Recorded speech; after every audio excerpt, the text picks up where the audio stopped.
Hello and welcome, I'm Lloyd and this is the Dressing Gown Diary preview show of the Autumn Series Internationals 2025. Let's spend a moment though to reflect on what happened over the summer. The Lions were glorious, but how long were they glorious for? They were glorious for about a game and a half. They blitzed Australia in the first half an hour, but then after that point, Australia probably had the upper hand even though they lost the second test. Schmidt will come to regret the fact he didn't allow his test animals to play before the series.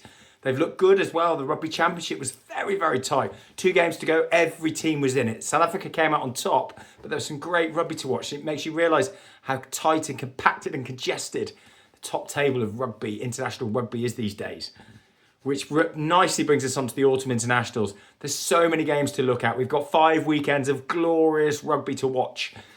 What's important? Well, let me tell you this.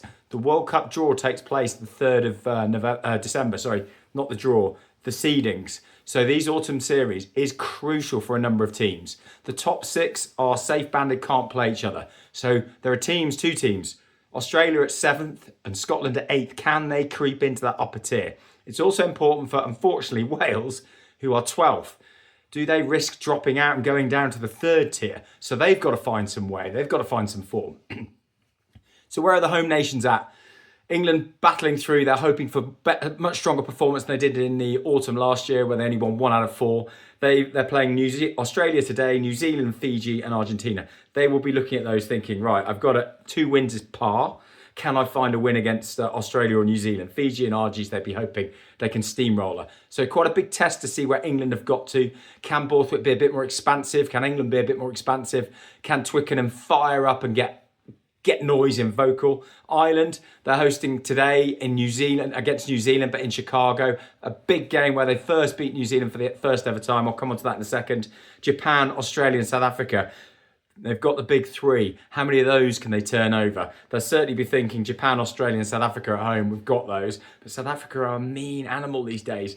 New Zealand in Chicago, who knows? Scotland, USA, New Zealand, Argentina and Tonga. Certainly they've got to be thinking 3 out of 4. Hard push to beat New Zealand, no question, but can they get a good win against the Argies? Wales, woeful Wales. But at least Lewis Rees-Zammit is back in the squad because he's injured. But they host Argentina, Japan, New Zealand and South Africa. You've got to be looking at that thinking 2 is par. Can they sneak a win against New Zealand or South Africa? It's incredibly unlikely. So maybe 2 is it. So today, the games we can look forward to. We've got England, Australia, kick things off. South Africa then host Japan, Scotland, USA, and finish with Ireland, New Zealand. So Ireland, New Zealand, this is an interesting one of how money makes the world go round. Why is it taking place in Chicago? Well, because New Zealand make 50% more revenue by hosting it there. Clearly, ticket sales are massive, opening up an enormous new market as well. So shirt sales, etc., things come in. Interesting that South Africa are the only team that are playing. They're playing a lot of fixtures, actually. Today, they're playing Japan, they're playing France, they're playing Italy, Ireland and Wales. So they've not got some of the traditional big teams, apart from Ireland, missing out on Scotland and England, but are playing France and, of course, the might that is Wales. So there's an awful lot of rugby to watch this weekend and the coming weekends. We're into the autumn. It's 1st of November. The German market is open. And also, I'd just like to thank a few of my viewers who motivated this late call here. It's the Maiminator and Morganic. Morganic specifically has been all over me trying to get me to put this dressing gown diary out. So apologies it's late.